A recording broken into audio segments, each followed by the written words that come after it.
পরীক্ষায় যে 100-র মধ্যে 90, 99, 98 পাবে সে সবার কাছেই ভালো, আর যে 100-র মধ্যে 20-30 পাবে সে সবার কাছে ফালতু, বেকার। স্যার আইজ্যাক নিউটন তো 30-এর বেশি নাম্বারই পায়নি, হামেশাই ফেল হয়েছে, পাশই হয়নি।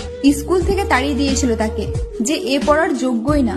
যখন স্কুল থেকে তাড়িয়ে দিয়েছিল স্যার আইজ্যাক নিউটনকে, তখন তার ব্রেন খুলে গেল। হঠাৎ সে গাছ থেকে একটি আপেল পড়তে দেখে এবং মাধ্যাকর্ষণ সূত্রের সিদ্ধান্ত দেয়। যে স্কুলে ফেল হতো আজ সবাই তার নামে পিএইচডি করে, তার গুণগান করে।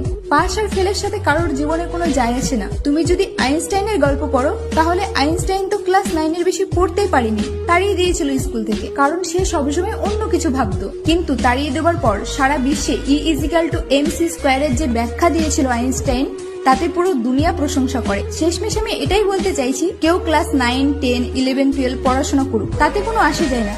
কারণ জ্ঞান ডিগ্রি দিয়ে অর্জন করা যায় না। জ্ঞান আলাদা জিনিস আর ডিগ্রি আলাদা জিনিস। তাই পরীক্ষায় কম নাম্বার পেলে কখনো মন খারাপ করবে না।